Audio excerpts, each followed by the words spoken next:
You're listening to Power Pearls Podcast, where it's all about empowering your knits and pearls.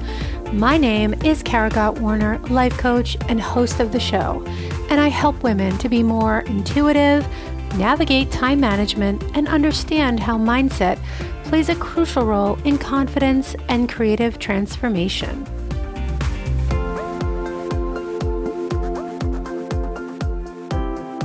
Hey there. So before we get started, I want to share something really special with you. So I created a free guide that I know is going to help you be more productive, have more time for your creative, personal, and professional goals. It's called Getting It Done, the ultimate 8-step guide to help you go from a hot mess to a planning diva. And in this guide, I talk about the 3 things that keep us stuck and how to overcome them. Based on my 15 plus years in the yarn crafting world as a knitwear designer and executive magazine editor, I've figured out a system to create a sustainable way for getting what matters most done.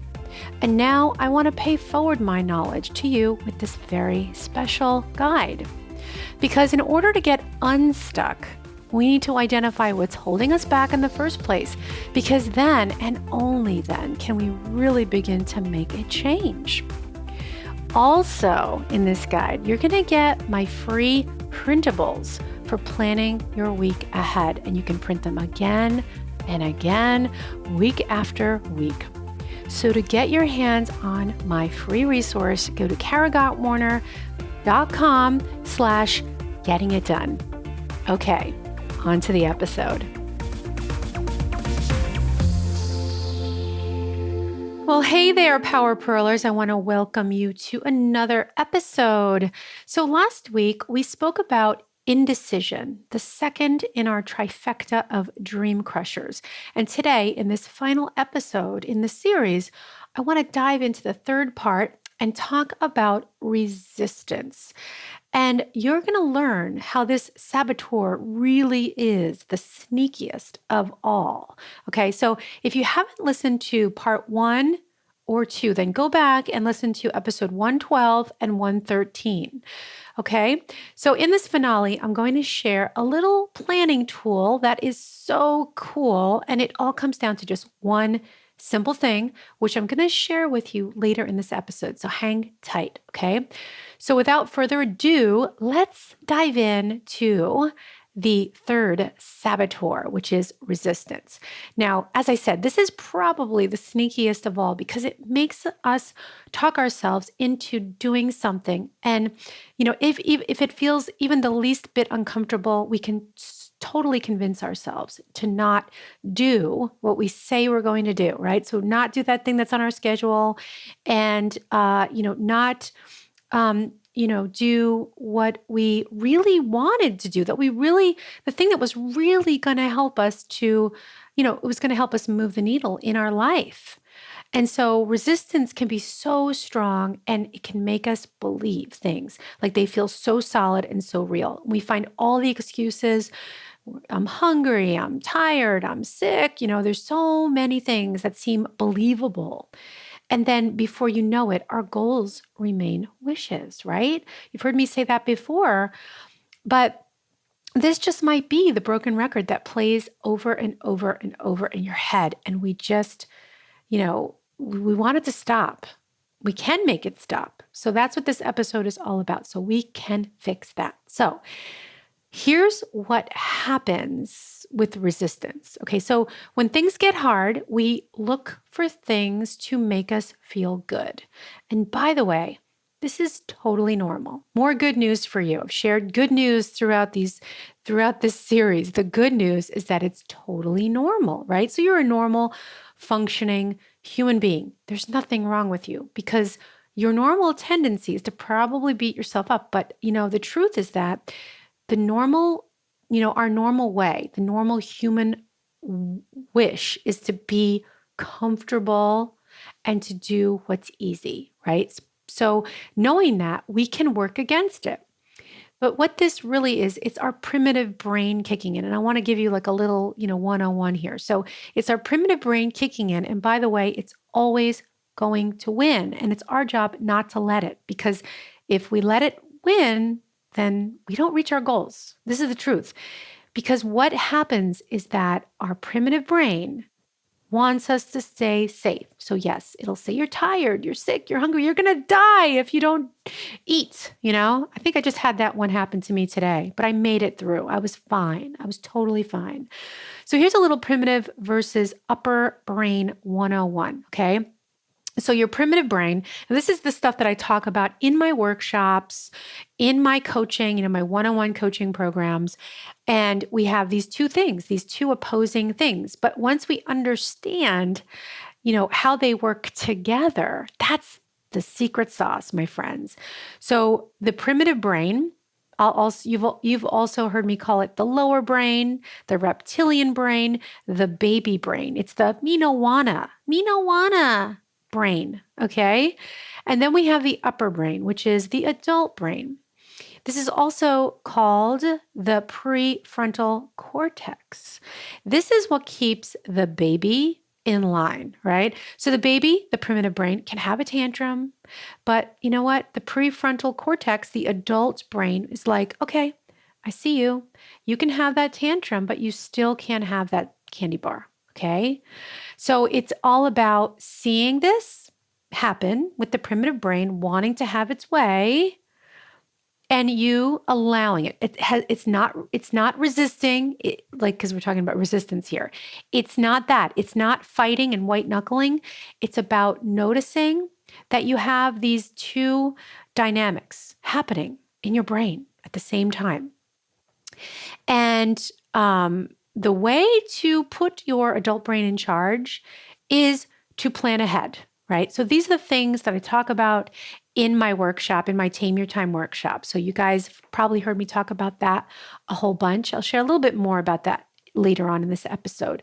But, this is how we can kind of keep that primitive brain from winning, is by planning ahead. That's when our prefrontal cortex is actually working and it's doing its job. When we're thinking ahead, we're being strategic, right? So that is the job of your adult brain. Keeps that baby in line. Because as I said just a moment ago, our natural tendency is to seek comfort. We're always going to seek the path of least resistance. This is how we're programmed. This is how we're made as human beings. But it's so good to know this, I think.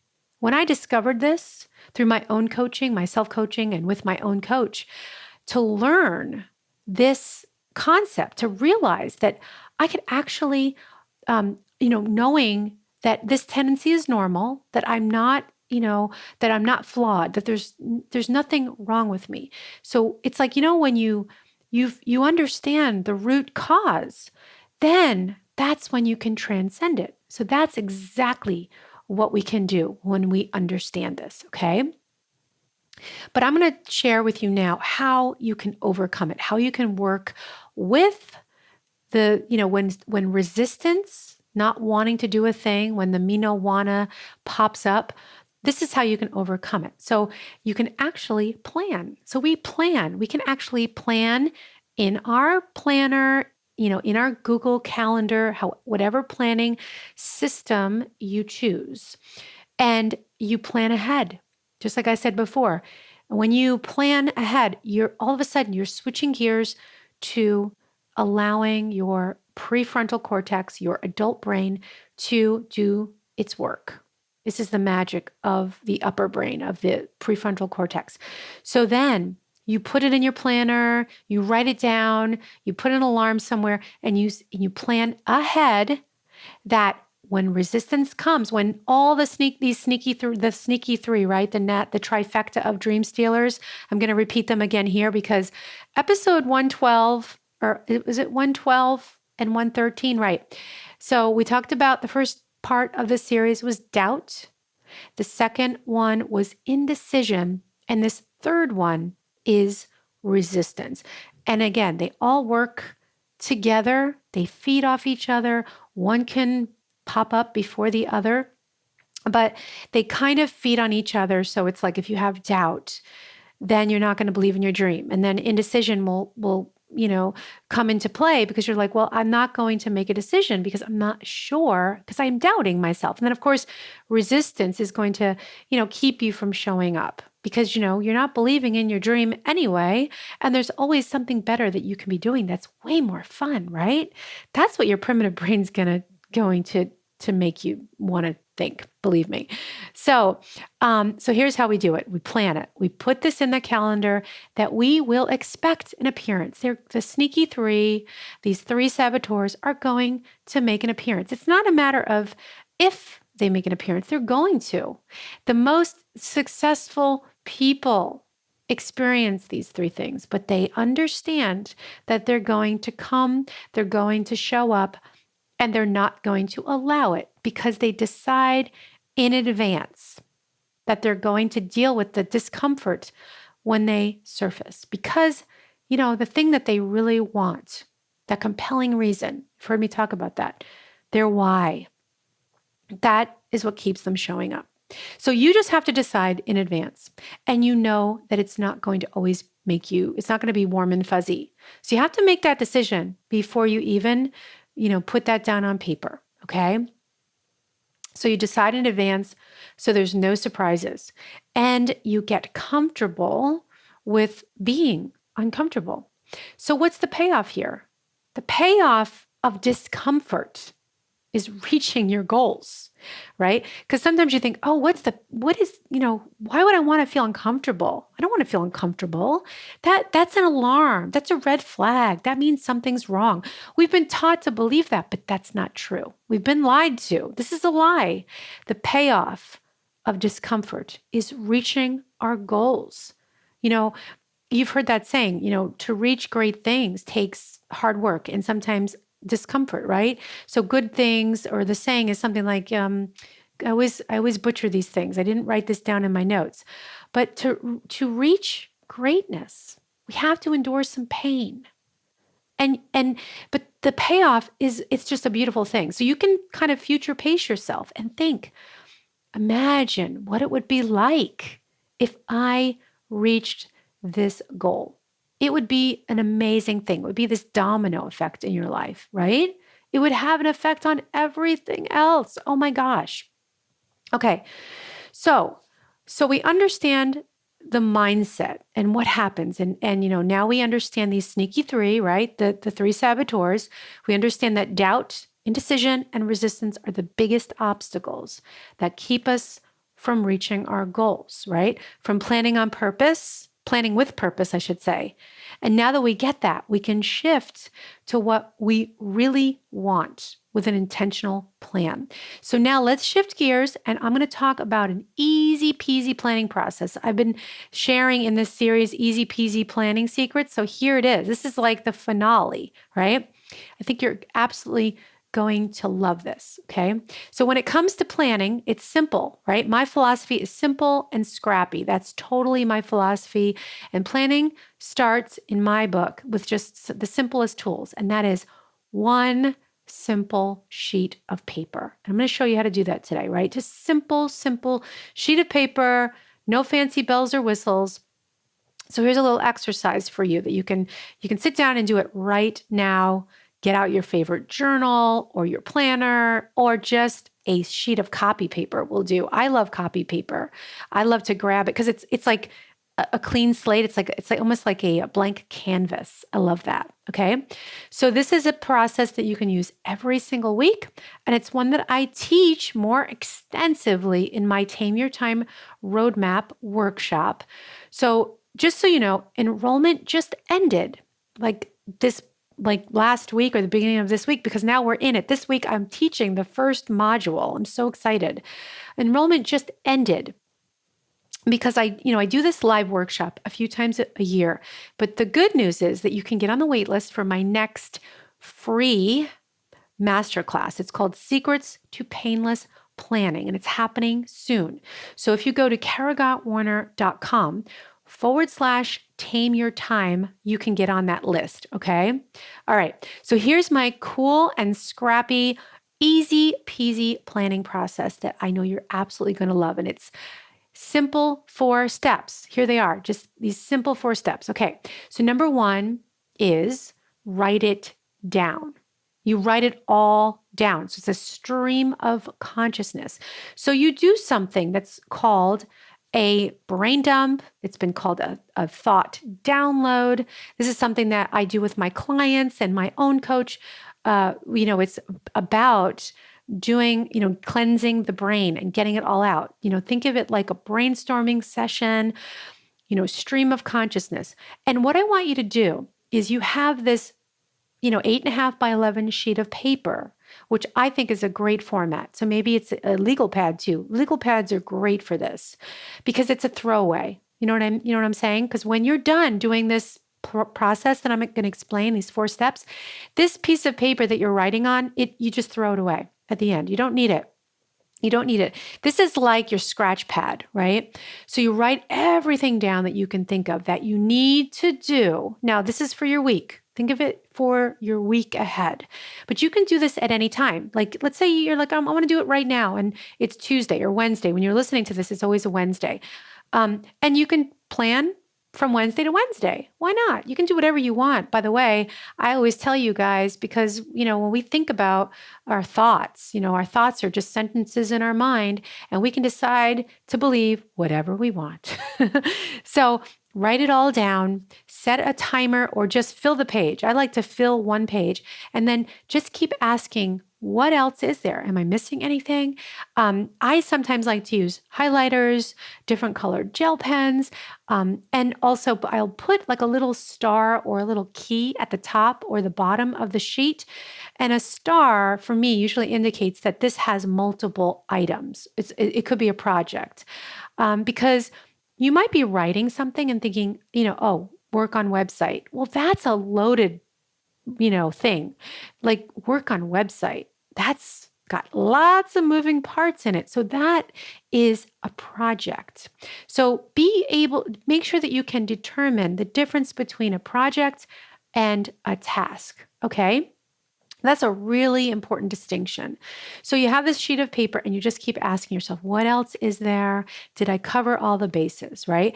And, maybe you have come up with some things that you might not need to do this week, but what you can do is you can kind of keep on your calendar, just jot those things down or put them on a big sticky note. I like to use those giant sticky notes, the kinds that look like a sheet of paper, and I'll just stick that in my planner for the following week, or maybe even the following month if it's something that I don't really even need to do this month, because you might uncover a lot of stuff. But really just try to keep it to what is it that I need to do this week, and just write that down and write it down and write it down and write down. And then step 2 is to delete or delegate. Now, I'm leaning towards delete, right? Like, because if you're going to delegate it, if you have a business or you're going to your job, your day job, and you have an assistant or someone that you can give something to, then great. But I really want to encourage you to delete. You know why? Because it's going to force you to say, is this really that important? Because what happens is we come up with all these ideas and we think they're really precious, but they're not. They're not that important. And sometimes we give things the same importance, like a really important thing that could move the needle in your personal life, in your professional life. And we might also rank something else that's like kind of like a throwaway. It's not a big deal. We will kind of put it in this place of this, rank it as having the same importance. Because what it comes down to is we might say, I'm not really sure. I don't know. But if you keep asking yourself the question, you say, I'm not going to accept confusion. I'm not going to accept that as an answer. You'll say, "Oh, I'm learning. I'm learning. I don't really know right at the moment, but I'm going to figure it out. It's just a matter of time." So really try to be like, get on that no train, say no, delete, try that. It's so liberating, because then you're going to create this confidence in yourself that you really can focus in and constrain down to what's the most important. So that's step 2. You've got the sheet of paper. I love to take a Sharpie and then start crossing stuff out. It's like, oh yes, like I don't need that. Cross it off, cross it off, cross it off.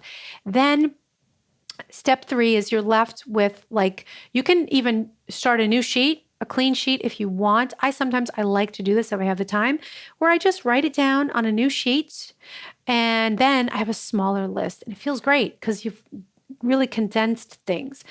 And then what you want to do is then you've got the sheet of paper right next to your computer, your keyboard, whatever, and your pen, and you're going right down the list in order. And then what you're doing is you're plotting it on your calendar. If you're using a digital calendar, on your computer keyboard, type it into Google, your Google Calendar or whatever, digital planner, or you love to use a paper planner. You're sitting there with your list and your paper planner, and then you're transferring from that sheet to your paper planner to whatever day of the week makes sense for you. And if you're using a paper planner, I highly recommend pencil or an erasable pen. I love erasable gel pens. My favorite is Frixion. So you can find those pretty much anywhere you buy gel pens. I love Frixions. So yeah, and then let's see. So you're transferring them to the calendar, and then they have a hard date, right? So it's no longer a list. This is where your to-do list and your calendar are now talking to each other. Because a lot of the times what happens is we don't let them talk to each other. And that is where we fall short. This is where we really have a flawed process. So now that in step 3, we're making that list talk to the calendar, okay? And then finally, step 4, and this is a powerful exercise. I highly, highly, highly encourage you to do this every day. It makes it so actionable and so dynamic. It helps you plan the next day to see, when you're, because you want to revisit each day, right? You want to check in. So this is an end of the day review is step 4. You review and you check in with yourself and you say, what worked, what didn't, right? And so I like to do this at night. I do this like after dinner, but if you're too tired or you kind of feel like, you've lost the energy to do something like this, do it earlier, right? And do it at the end of your workday, and just do a daily review. So it's your plan versus, because your plan is what you wrote down, right? In step 3. And then it's your plan versus actual, right? What really happened? Because then you can really see like, wow, did I overplan? Did I underplan?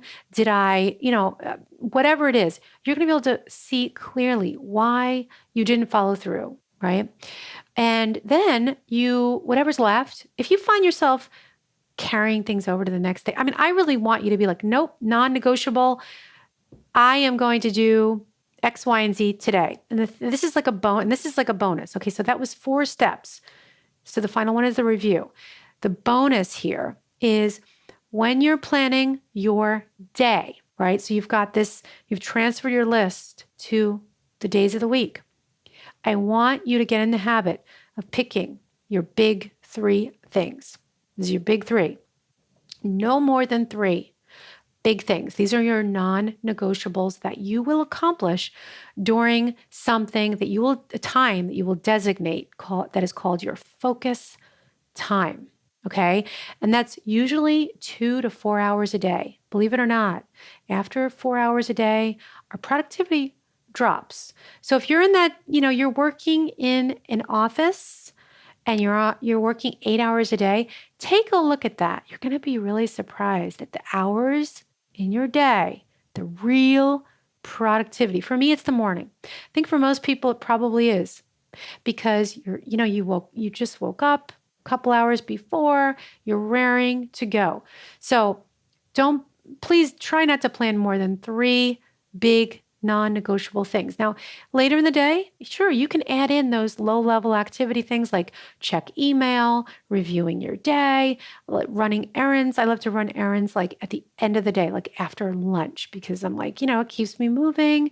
So really try to identify what are the things that you need to do during the high energy periods and what you will do during the lower energy periods, and honor that.